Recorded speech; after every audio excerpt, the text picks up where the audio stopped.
ونصلی علی رسولہ الکریم اما بعد۔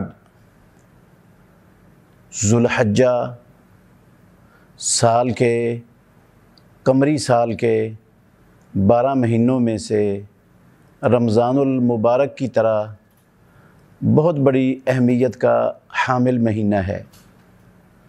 یہ حرمت والے مہینوں میں سے ایک ہے جن کی حرمت ابراہیم علیہ السلام کے دین میں، بلکہ جب سے اللہ رب العالمین نے آسمانوں کو اور زمین کو بنایا ہے اس وقت سے 4 مہینوں کو حرمت والے بنایا ہے۔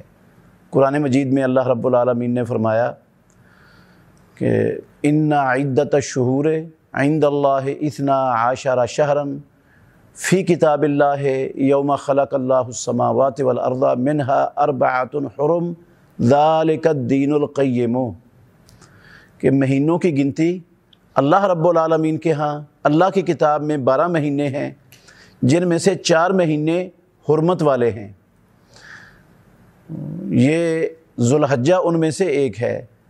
صحیح بخاری شریف کے اندر حدیث ہے، ابو بکرہ رضی اللہ تعالی عنہ بیان کرتے ہیں کہ جس سال رسول مکرم صلی اللہ علیہ وسلم نے حج کیا تو آپ نے فرمایا ان الزمانہ قد استدار کہیئتہ یوم خلق اللہ السماوات والارض، کہ زمانہ گھوم پھر کر اسی حالت پر آ گیا ہے جس حالت پر اللہ رب العالمین نے اس کو پیدا کیا تھا۔ زمینوں اور آسمانوں کی پیدائش کے وقت جس حالت میں اللہ نے اس کو بنایا تھا اسی حالت میں دوبارہ آ گیا ہے۔ مشرکین یہود و نصارہ کی طرح، اہل کتاب کی طرح، وہ اللہ رب العالمین کے دین میں جو ہے نا خیانتیں کرتے تھے، تبدیلیاں بھی کرتے تھے، تو وہ حرمت والے مہینوں کو وہ بھی تسلیم کرتے تھے، ان کے احترام کو تسلیم کرتے تھے۔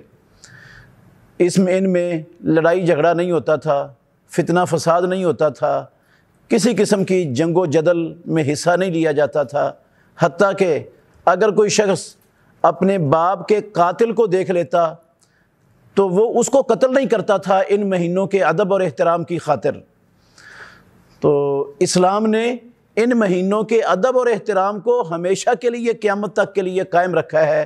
رسول اللہ صلی اللہ علیہ وسلم نے فرمایا السنۃ 12 شہرا، سال 12 مہینوں کا ہے، ان میں سے 4 مہینے حرمت والے ہیں، 3 متوالیات، 3 مہینے پے در پے ہیں جن میں شوال، ذوالقعدہ اور ذوالحجہ ہیں، اور ایک و رجب و مضر الذی بین جمادی و شعبان، اور ایک مضر کا رجب ہے جو شعبان اور جمادی کے درمیان ہے، جمادی ثانیہ کے درمیان۔ تو یہ مہینہ، اس کے پہلے 10 دنوں کو اسلام میں بہت زیادہ اہمیت حاصل ہے۔ انشاءاللہ الرحمن ہم وہ دوسرے کلپ کے اندر اس کے حوالے سے بات کریں۔